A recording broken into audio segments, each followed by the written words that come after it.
دشمن نے کہا مذاکرات کر لو، مذاکرات کر لیے، برابر کی پارٹی تسلیم کر لیا۔ بعض لوگ ہوتے ہیں بلاک قائم کرتے ہیں اور باقی سارے ان کے باج گزار ہوتے ہیں۔ جیسے ایک رشیا اور امریکہ تھے اور باقی چھوٹے چھوٹے مسلمان اور کافر ملک ان کے بلاک کے ساتھ مل کر چلتے تھے۔ یہ لیبیا یہ رشین بلاک کا ہے، یہ انڈیا رشین ہے، یہ پاکستان امریکن ہے، بلاکوں کے ساتھ چلتے تھے۔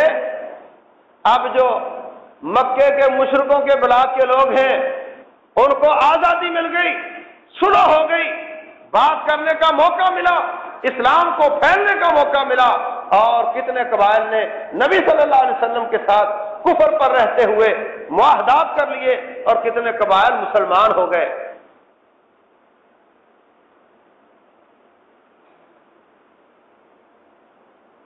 یہ بہت بڑی فتح تھی جس کو اللہ تعالیٰ نے فتح مبین قرار دیا۔ اس کے بعد غور کرنا آپ کی ترتیب کیا ہے۔ مدینہ کے کافروں سے معاہدہ کیا، ایک ایک معاہدہ توڑتا گیا، اس کی ٹھکائی ہوتی گئی۔ اب مکہ والوں نے معاہدہ کیا تو انہوں نے بنو خزاعہ جو نبی صلی اللہ علیہ وسلم کے حلیف تھے ان پر بنو بکر نے اور مکے والوں نے تعاون کیا، حملہ کر دیا۔ مکے کی فتح کا سبب کیا تھا؟ غور کرو ہوش کے ساتھ۔ نبی صلی اللہ علیہ وسلم کے حلیف کافر قبیلے پر مکے کے حلیف کافر قبیلے نے حملہ کیا تھا، اور اس کافر قبیلے کا بدلہ لینے کے لیے میرے مصطفیٰ صلی اللہ علیہ وسلم نے مکہ پر چڑھائی کی تھی۔ کہاں پھرتے ہو، کیا سوچتے ہو؟ چھوٹی سی بند سی سوچ لے کر اسلام غالب نہیں آ کرتا۔ یہ بھی کافر ہو گیا، وہ بھی کافر ہو گیا، اس کو بھی مار دو، اس کو بھی مار دو، اور خود جیل میں جا کر ساری زندگی گزار دو۔ یہی اسلام کا سارا کام ہے۔ ادھر نیوی کی بس کو اڑا دو، ادھر وہ کر دو، ادھر یہ کر دو، ہر ملک میں ایک ایک بم پھاڑ دو۔ یہ کوئی عقل مندی نہیں۔ رسول اللہ صلی اللہ علیہ وسلم جس کے امتی ہو انہوں نے دشمن کی ترجیحات لگائی ہیں، دشمن کی ترتیب لگائی ہے کہ پہلے نمبر پر مکے کے مشرک ہیں، یہودیوں کو ہولڈ پہ رکھا، پھر یہودی خود ہی معاہدے توڑتے گئے، ان کا علاج ہوا، پھر مکے والوں نے معاہدہ توڑا تو ان کا علاج ہوا۔ مکہ فتح ہوا ایک کافر قبیلے پر مکے والوں کے حملہ کرنے کی وجہ سے۔ معاہدہ، حلف، حلیف، اس کا معنی ہی یہ ہوتا ہے کہ ہم آپس میں حلیف ہیں، ہم پر حملہ ہوگا تو سب کو مل کر جواب دینا ہوگا۔ نبی صلی اللہ علیہ وسلم کے حلیف کافر قبیلے پر مکے والوں نے حملہ کیا، آپ نے اس کافر حلیف کا بدلہ لینے کے لیے مکہ پر حملہ کیا، مکہ فتح ہو گیا۔ واپس آئے، قرآن کیا کہتا ہے؟ لَتَجِدَنَّ أَشَدَّ النَّاسِ عَدَاوَةً لِلَّذِينَ آمَنُوا الْيَهُودَ، سب سے بڑے شدید دشمن تمہارے یہودی ہیں، ان کو ٹھکانے لگا دیا۔ مکہ سے مدینہ سے نکلے، خیبر پہنچے، خیبر بھی فتح کر لیا۔ والذین اشرکوا، اور یہودیوں کے بعد یہودیوں کے ساتھ عیسائی، اور عیسائی کہہ رہا ہوں مکے کے مشرک اور یہودیوں کو ایک کیٹیگری بنایا، اور پھر ان میں بھی باریکی میں جاؤ تو مشرک زیادہ بڑے کافر تھے۔ پہلے وہ فتح ہوئے، یہودی جیسے جیسے اپنی ترتیب لگاتے گئے، معاہدے توڑتے گئے، ان کا علاج ہو گیا۔ اب تیسری پارٹی رب ذوالجلال نے جن کا نام لیا ہے وَلَتَجِدَنَّ أَقْرَبَهُمْ مَوَدَّةً لِلَّذِينَ آمَنُوا الَّذِينَ قَالُوا إِنَّا نَصَارَىٰ، ان کی نسبت جو مسلمانوں کے قریب ہے وہ عیسائی ہیں۔ ان کے ساتھ آپ نے لڑائی نہیں کی،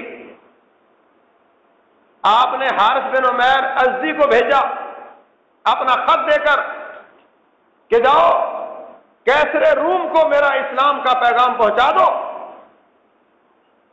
اس ظالم کو خبریں ساری پہنچ چکی تھیں کہ حجاز کے علاقے میں کیا ہو رہا ہے. غصہ اس کو پہلے ہی بہت تھا. جب نبی صلی اللہ علیہ وسلم کا خط پہنچا، اس ظالم نے حضرت حارث بن عمیر ازدی کو شہید کر دیا. اب آپ اندازہ کرتے جاؤ کہ نبی صلی اللہ علیہ وسلم کی ترتیب اور سیاست کیا ہے اور دشمن کا اخلاق کیا ہے. وہ بار بار معاہدوں کو توڑتا ہے، اور آپ نے کبھی معاہدے کو نہیں توڑا، آپ نے کبھی غداری نہیں کی.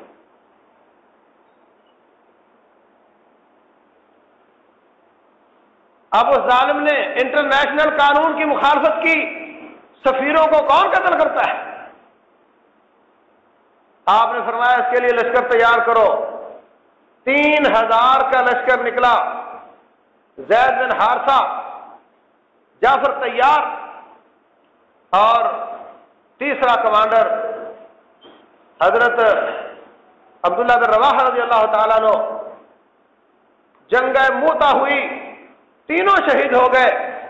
خالد بن ولید رضی اللہ تعالیٰ عنہ کمان سنبھال کر کے بے جگری کے ساتھ لڑے اور وہاں سے پس قدمی اختیار کی، ساتھیوں کو بچا کر واپس لے آئے. لیکن دشمن کی ٹھکائی اس قدر ہو چکی تھی، اگرچہ وہ 2 لاکھ تھا، 3000 کے مقابلے میں 2 لاکھ کی تعداد تھی، لیکن ان کو ایسے ناکو چنے چبوائے تھے کہ اگلا مارکا ان کے ساتھ تبوک میں ہونا تھا، وہاں ان کو آنے کی ہمت نہیں ہوئی. کسی کا سفیر شہید کرنے کا معنی یہی ہوتا ہے کہ کر لو جو کرنا ہے تم نے، یہی معنی ہوتا ہے نا، جو تم سے ہوتا کر لو. اس وقت ان کے حوصلے اس قدر بلند تھے کہ مسلمانوں سے ٹکر لینے کے لیے بالکل تیار تھے. اور تبوک میں پچھلی لڑائی موتا والی میں ایسی ان کی پٹائی ہوئی کہ ان کو آگے آنے کی ہمت نہیں ہوئی. بڑی تیاریاں تھیں ان کی، نبی صلی اللہ علیہ وسلم نے بھی اسی حساب سے تیاری کی تھی. اگر اس چھوٹے مارکے میں 3000 کے مقابلے میں وہ 2 لاکھ کو لے کر آ سکتے ہیں تو بڑا مارکا جس میں دونوں پارٹیاں پورا زور لگا رہی تھیں اس میں کتنا لا سکتے تھے. نبی صلی اللہ علیہ وسلم کے جاسوس جاتے ہیں، خبریں آتی ہیں کہ وہ اپنے گھوڑوں کو لوہے کے جوتے پہنا رہے ہیں، جنگ کی تیاری کر رہے ہیں. ساتھی ہر وقت پریشان رہتے تھے کہ اگر وہ مدینہ پر چڑھ دوڑے تو ہمارا سارے علاقے میں جو روب ہے وہ جاتا رہے گا. کیونکہ جو بلاک ہوتے ہیں ان کو اپنی عزت کی بڑی فکر ہوتی ہے، اور جو ہوتے ہیں وہ پیچھے لگنے والے چھوٹے ممالک، چھوٹی حکومتیں، ان کا کیا ہے، ان کی ٹھکائی ہوگی تو ان کے ساتھ چلے جائیں گے، ان کی ہوگی تو ان کے ساتھ آ جائیں گے. یہ انڈیا پہلے رشین بلاک کا تھا، جب وہ ٹوٹا تو اس نے کفالت چینج کر کے امریکہ کے ساتھ جڑ گیا. ان کی کون سی گنتی ہوتی ہے؟ اگر وہ مدینہ پر حملہ آور ہو گئے تو ہماری ہوا اکھڑ جائے گی، علاقے میں بے عزتی ہو جائے گی، اور جو لوگ صرف ہمارے روب کی وجہ سے ہمارے ساتھ ملے ہیں وہ سارے ہی دوبارہ اکھڑ سکتے ہیں، معاملہ سارا خراب ہو سکتا ہے. اس لیے ہو نہ ہو ان کو مدینہ کی طرف بڑھنے نہ دیا جائے، بلکہ ان کو ان کے گھروں میں جا کر کے مصروف کیا جائے. اور یہ اسٹریٹجی ہے نبی صلی اللہ علیہ وسلم کی کہ دشمن کی پچھ پر جا کے لڑو، ان کو اپنے گھر نہ آنے دو. غزوہ احزاب میں آپ نے فرمایا تھا نغزوہم ولا یغزونا. آج کے بعد سن لو، ہماری جنگی اسٹریٹجی تبدیل ہوئی ہے. آج کے بعد ان کو مدینہ پر حملے کی کبھی ہم موقع نہیں دیں گے، ہمیشہ ان کے گھر جا کر کے لڑائی کیا کریں. آج یہ باتیں ساری جو میں آپ کو سناتا ہوں، یہ سیرت کافروں نے پڑھ لی اور وہ اس پر عمل کر رہے ہیں، اور ہم سننے کے بھی روادار نہیں ہیں، اس پر عمل کر رہے ہیں. برطانیہ نے ہندوستان پر حملہ کیا اور کئی 100 سال حکومت کی. فرانس نے اپنے قریب قریب کے اسلامی ممالک پر حملہ کیا اور کتنے 100 سال حکومت کی. اٹلی نے قریب کے عرب ممالک پر حملہ کیا. آپ کے باتیں سارے سامنے ہیں. آگے بڑھ کر دشمن پر حملہ کرنا اور ان کو اپنے اوپر حملہ آور ہونے کا موقع نہ دینا، یہ نبی صلی اللہ علیہ وسلم کا طریقہ ہے جو آج کافروں نے اپنایا ہوا ہے. اور ہم اپنے نبی کی باتیں نہ مان کر ذلیل ہو رہے ہیں اور وہ نبی کی باتیں مان کر ہمارے سر پر سزا بن کر بیٹھے ہوئے ہیں، اللہ کا عذاب بن کر بیٹھے ہوئے.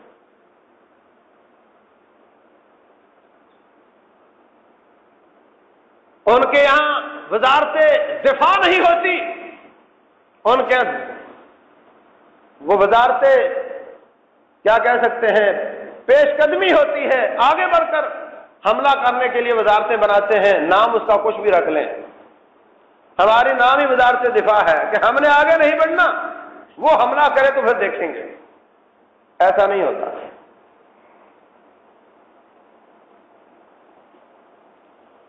نبی صلی اللہ علیہ وسلم نے تیاری کا حکم دیا.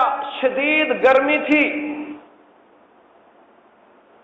اور پھل پکنے کے قریب تھے. ہفتے 2 اگر مزید انتظار کر لیا جائے تو پھل گھر آ جائیں گے، سنبھال کر گھر والوں کا انتظام کر کے چلے جائیں گے. آپ نے فرمایا نہیں، باغات اور کھیت و کھلیاں میں جو کچھ آپ کو ملے گا اس کو لیٹ کر لو، اس کو قربان کر دو. جو رزقی تحت ظل رمحی، اللہ تعالیٰ نے میرا رزق نیزے کے نیچے رکھا ہے. نکلو یہاں سے، اور سب نکلو، سب نکلو. سب آ گئے. کتنے لوگوں کو نبی صلی اللہ علیہ وسلم نے واپس کر دیا، اس لیے کہ سواریاں نہیں تھیں. بہت چندے کی اپیل کی، جہاد فنڈ مانگا، لیکن اس کے باوجود 30,000 کے لشکر کے لیے سواریاں کافی نہیں تھی، سامان کافی نہیں تھا. رسول اللہ صلی اللہ علیہ وسلم فرماتے ہیں، صحیح بخاری کی حدیث ہے، فرمایا تبوک والو تم جہاں جہاں بھی گئے، جتنی وادیاں کراس کی، جو کچھ بھی کیا، کچھ لوگ ایسے ہیں جو آپ کے ساتھ نہیں ہیں لیکن اللہ تعالیٰ ان کو وہی اجر دے رہا ہے جو تمہیں دے رہا ہے. کہا وہ کہاں ہیں؟ فرمایا وہ مدینہ میں بیٹھے ہوئے ہیں. حبسہم العذر، وہ عذر کی وجہ سے پیچھے رہ گئے ہیں، ہمارے پاس سواریاں نہیں تھی ان کو دینے کے لیے.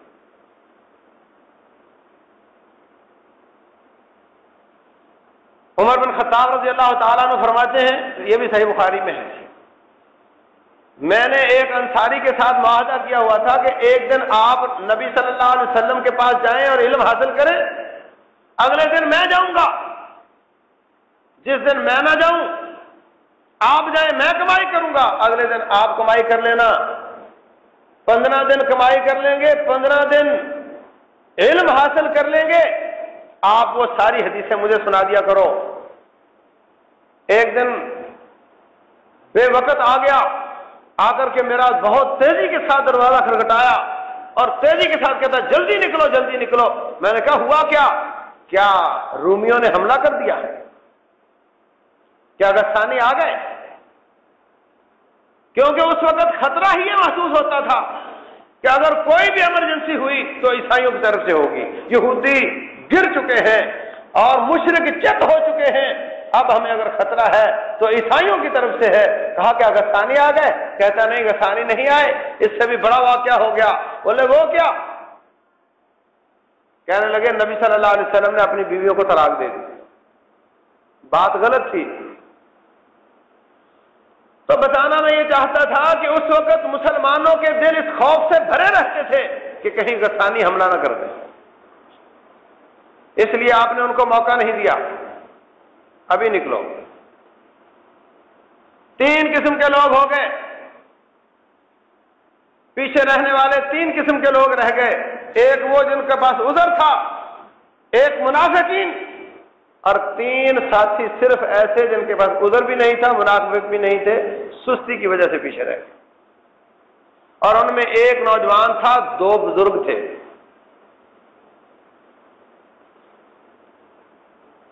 رسول اللہ صلی اللہ علیہ وسلم نکلے